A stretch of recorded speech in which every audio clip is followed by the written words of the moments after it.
안녕하세요. 베이스캠프 국어 담당 강사 오준호입니다. 오늘은 숭실고 1학년 1학기 기말고사 내신 경향에 대해서 분석하도록 하겠습니다. 기말고사입니다. 지금 방학이 이제 어느 정도 지나가고 있는데요. 여러분들 이제 기말고사 이쯤에서 리뷰를 좀 해보시고, 여러분들이 그동안 이제 지금 이 방학 기간 동안 공부를 어떻게 하고 계실지 모르겠지만 2학기를 대비해서 공부를 어떻게 해야 되는가, 이런 거를 좀 생각을 해보시고 들어주셨으면 좋겠습니다. 자, 일단은 출판사는 신사고였고요. 출제 범위 및 문항 분석. 전체 문제 수가 27문항이었습니다. 중간고사 때보다 한 문제 추가됐죠. 뭐 문제 한 문제 정도야 뭐 큰 이제 변화가 없기 때문에 어디서 어떻게 출제되는지를 확인을 좀 해보도록 하겠습니다. 첫 번째가 모의고사 비문학 지문 오류 검출 방식. 아마 내용 자체를 이제 숭실고 친구들이 제일 어려워했었을 그런 문제입니다. 첫 번째 문제는 이 오류 검출 방식 지문의 내용 전개 방식 고르는 문제. 요런 문제 내용은요, 내용 전개 방식 고르라는 문제는 독서 문제에 거의 맨 처음에 항상 나와요. 맨 처음 문제에 맨날 나와요. 근데 문제는 이제 유형이 조금 내진식으로 출제됐긴 했지만 이런 문제는 독서 맨 처음에 꼭 나오기 때문에 여러분들이 평상시에 내신 대비뿐만이 아니라 모의고사 공부할 때도 이런 문제는 꼭 이런 내용의 문제는 꼭 나온다는 거. 유형은 이렇게 안 나오더라도 이런 내용 전개 방식을 물어보는 문제는 꼭 나온다는 거를 기억을 해주셨으면 좋겠어요. 두 번째는 세부정보 이해. 기호를 주고요. 기억 니은을 주고 주요 오류 검출 방식을 비교하는 문제. 이런 문제도 이제 모의고사에서 이미 나왔던 문제를 변형한 겁니다. 그다음 3번 보기 적용 문제. 본문 내용을 바탕으로 보기를 해석하는 문제인데 역시 기존 모의고사 문제 변형 문제예요. 여기에 대해서 제 선생님 말씀드리면 모의고사 독서 지문의 변형 문제를 워크북에도 정말 많이 수록을 했기 때문에 변형 문제를 많이 풀어보는 게 도움이 되셨을 거라고 생각을 합니다. 교과서 현대소설 돌다리입니다.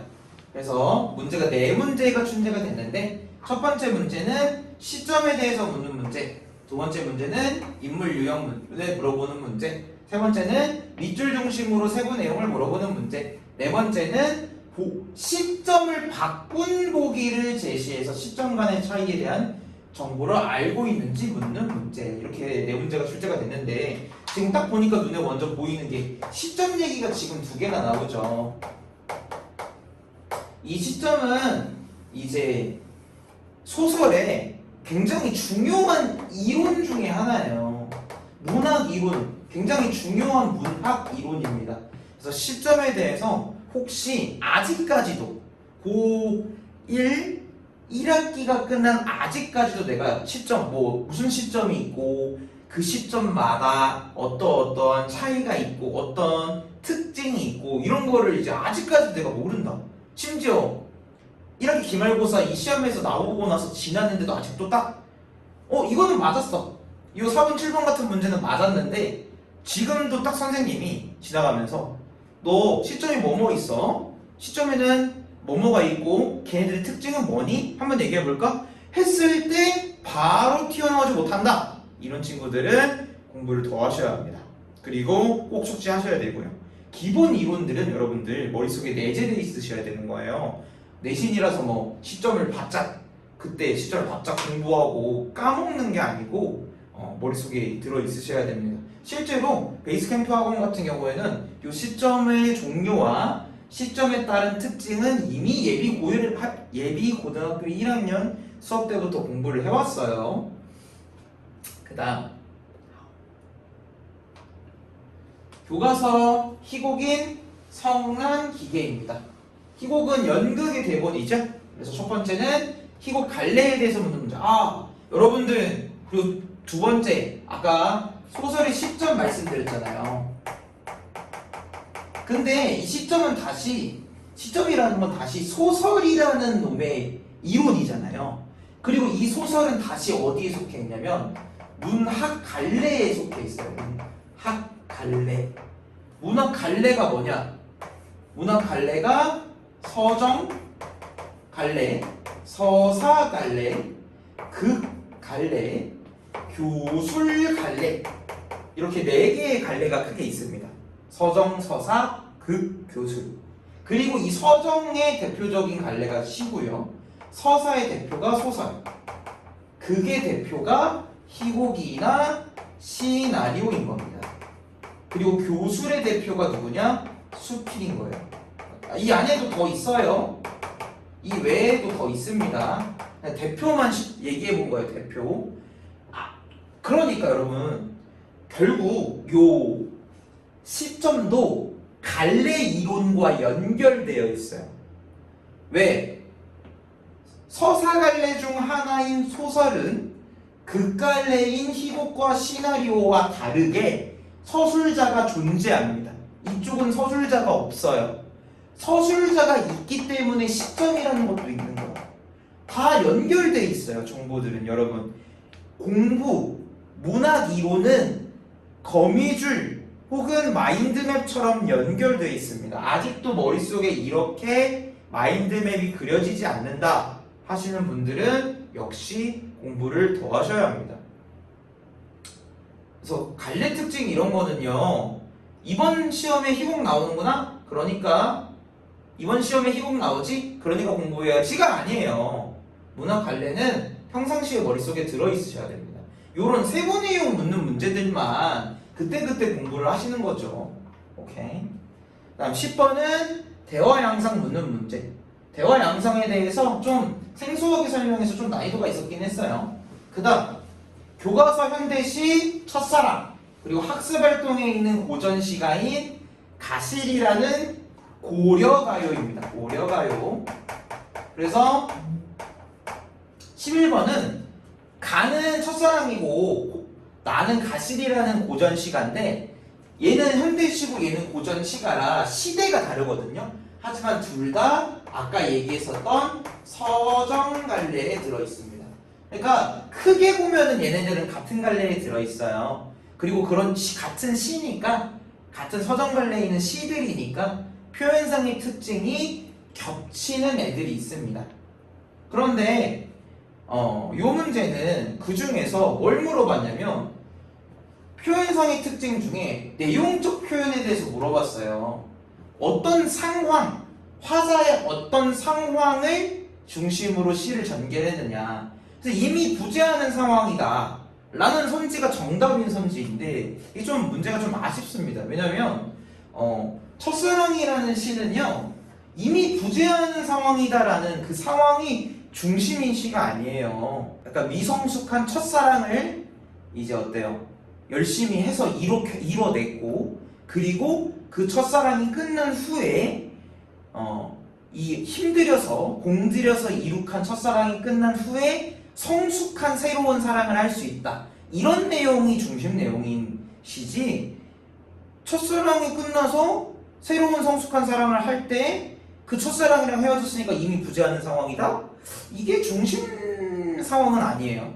물론 첫사랑이랑 헤어졌으니까 첫사랑이 이미 부재하는 상황이라고 해석할 수는 있겠지만 그게 중심 상황이 아닌데 이거를 이제 공통점으로 답으로 냈습니다. 선생님의 주관이 좀 많이 들어간 게 아닌가. 그래서 문제가 조금 많이 아쉽습니다. 이런 문제는 주관 좀 내신이라고 선생님이 주관이 들어간 문제를 좀 안 내셨으면 좋겠어요. 그 다음 12번 가시의 표현상의 특징 묻는 문제. 선지 정보가 많지만 내신식 문제이기 때문에 일반적입니다. 그 다음 13번 마침내 피어낸 저 황홀이라는 시구가 무슨 의미냐. 봄꽃이 아니라 눈꽃을 이야기한다. 근데 이제 시험에는 이렇게 나오거든요. 마침내 피어낸 저 황홀은 봄꽃을 의미한다. 이렇게 나오거든요. 봄꽃이 아니라 눈꽃입니다. 근데 수업 중에 눈꽃과 봄꽃이 어떻게 다르다는 것을 강하게 설명했어요. 근데 이제 실전에서는 여러분들이 그걸 못 보고 함정에 넘어갈 수 있거든요. 그러니까 여기서 우리가 교훈은 뭐냐? 평상시에 이제 지문 내용을 똑바로 공부했어도 실전 때 아차 하고 넘어갈 수 있는 그런 문제들이 있습니다. 그런 문제까지도 안 틀리고 맞출 수 있도록 노력하셔야 돼요. 그 다음 14번 주요시어 해석 문제 쉬운 문제입니다. 15번 보기 활용 문제. 생소한 시를 보기에 제시하고 이의 내용을 통하여 나의 화자에게 해줄 수 있는 말을 골라야 하는 문제. 보기시 자체는 어렵진 않았어요. 하지만 생소한 문제이기 때문에, 그리고 생소한 이런 시기 때문에, 그리고 스스로 해석해야 되기 때문에 어려워할 수 있다. 이런 문제를 어려워하시는 친구들은요, 어떻게 이제 공부를 하셔야 되냐면, 방학 기간에도 평상시에 모르는 시, 처음 보는 시를 많이 볼 수 있도록 그런 공부를 많이 하시려면 모의고사를 풀어보시고 이제 국어 문제집을 풀어보시는 게 도움이 됩니다. 그 다음 모의고사 독서 지문, 예술에 대한 플라톤의 관점, 전체 내용 파악, 전체 내용의 흐름을 알아야 되는 문제입니다. 뭐 전체 내용에 뭐 플라톤이 뭐 이렇게 얘기했다, 누가 뭐 이렇게 얘기했다, 이런 전체 내용의 흐름을 아는 문제인데, 모의고사 독서 문제에서도 가장 첫 번째로 제시되는 기본 문제입니다. 틀리시면 안 됩니다. 그 다음 중심 인물인 플라톤의 사상을 이해했는지 묻는 문제. 모의고사 지문이긴 해도 이 작품이 내신 대비해서 다 해석을 해줬잖아요, 선생님이. 그래서 틀려서는 안 됩니다. 만약에 이제 집에서 혼자 공부하는 친구들도 내가 해석한 게 맞는지를 평상시에 점검을 많이 하셔야 됩니다. 모의고사 지문을 시험에 나왔을 때 이걸 잘 푸시려면. 그 다음 교과서 문법 문제입니다. 이제 숭실고 같은 경우는 여기서부터 이제 끝까지는 다 문법이에요. 다 문법입니다. 18번부터 27번까지는 다 문법.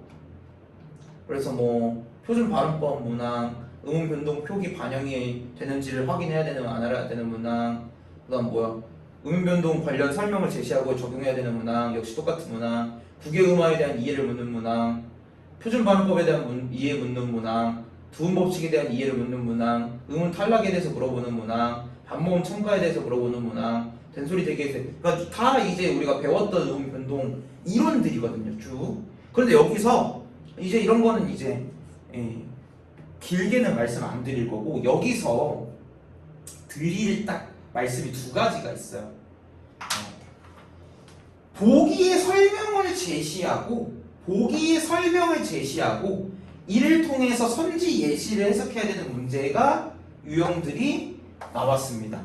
이런 문제는 모의고사식의 문제예요. 모의고사에서도 보기에 이론을 주고 이걸 가지고 너희가 해석을 해봐라 하는 문제가 많이 나오거든요.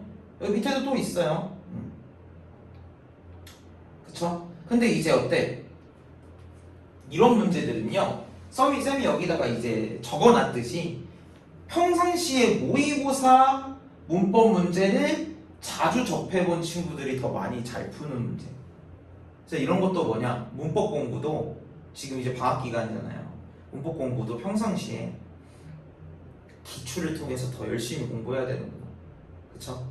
이건 모의고사를 공부해도 내신에 도움이 되는 거니까요. 그리고 또 두 번째로 드리고 싶은 말씀 뭐냐? 국외음화에 대한 이해를 묻는 문제 22번 보이시죠?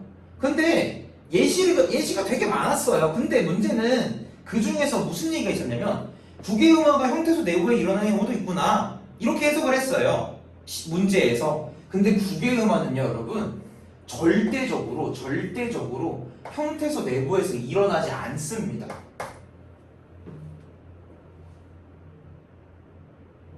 국외음화는 형태소 내부에서 일어나지 않아요. 우리가 알고 있는, 우리가 음운 변동에서 배운 국외음화는, 예를 들면 미닷이가 미다지로 발음되는 경우, 이런 경우처럼 디귿이 뒤로 넘어가면서 지읒이 되거나 티읒이 뒤로 넘어가면서 치읒이 되는 거를 우리가 국외음화라고 하는데, 국외음화는 형태소 내부에서 안 일어납니다, 원래.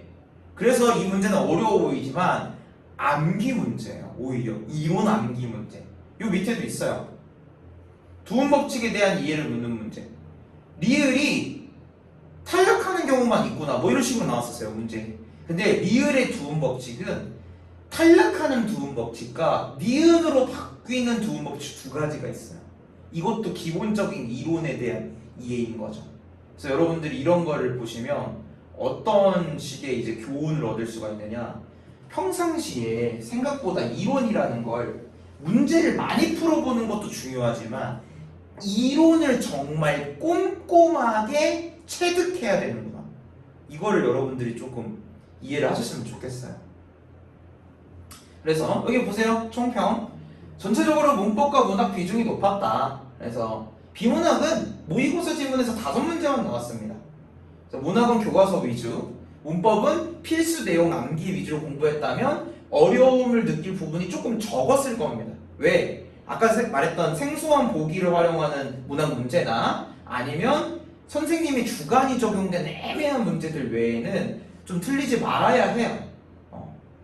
그래서 이런 이런 적용 문제가 몇 문제 출제되더라도 숭실고는 앞으로도 계속 교과서 위주로 충실하게 문제를 낼 것이다.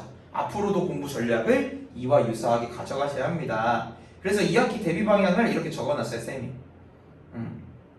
교과서 위주로 제재 학습하셔라. 필수 암기하셔라. 그쵸? 숭실고는 문학 같은 경우는 교과서 위주 제재 학습이 역시 가장 중요하고요. 문법도 분석하지 않아도 이론 암기만으로 풀 수 있는 문제가 생각보다 많았다. 그래서 예시와 보기에 현혹되지 마시고 성실하게 암기하신 다음에 그걸로 우직하게 문제 푸세요. 그 다음 중세국어와 고전시가 이제 학생들이 이 문법이 기말고사 때 9문제나 출제가 됐거든요. 근데 전체 문항이 27문항이니까 3분의 1이 문법으로 차 있었던 거예요. 심적 부담이 컸었을 거예요, 아마. 그래서 1학기 때보다 조금 등급컷도 내려갔고요. 근데 2학기 때는 여러분들이 특히 어려워하는 중세국어라는 것이 나옵니다. 중세국어는 말 그대로 중세 때의 우리말이에요. 중세 때 우리말에 대한 어휘적 특징, 문법적 특징. 그러니까 문법이기도 해요. 중세국어는 문법이기도 해. 그래서 현대 문법에 대한 이해가 있어야 더 쉽게 공부할 수 있습니다. 그래서 1학기 때 공부했던 문법 잊어버리지 마시고 예목습 철저히 하시고, 또 1학기 기말고사에서는 고전시가가 아까 교과서에 있었던 가신이 한 작품밖에 안 나왔죠. 근데 2학기 때는 고전시가가 더 많이 출제될 겁니다. 그게 흐름이에요. 그래서 우리 또 고1 학생들이 중세국어만큼이나 또 많이 어려워하는 것이 뭐냐면 고전시가거든요. 그래서 고전시가를 많이 읽어보시고 많이 나오는 어휘를 공부하시는 것이 방학간의 중심 학습 방향이다. 이걸 좀 머릿속에 염두에 두시고 여러분들이 좀 마음 놓고 기초 과목을 공부하실 수 있는 그런 시간이 이번 여름방학이 실질적으로 마지막이라고 보셔도 돼요. 다음 방학부터는 뭐 1학기 1학년 겨울방학, 2학년 여름방학, 이때부터는 너무 많은 걸 해야 돼서 마음 놓고 다른 공부를 하기가 쉽지 않거든요. 그래서 기초 과목, 국영수 공부를 하실 수 있는 정말 편하게 그리고 마음 놓고 하실 수 있는 마지막 기회가 이때라고 생각하시고 공부를 열심히 하는 것을 추천드립니다. 감사합니다.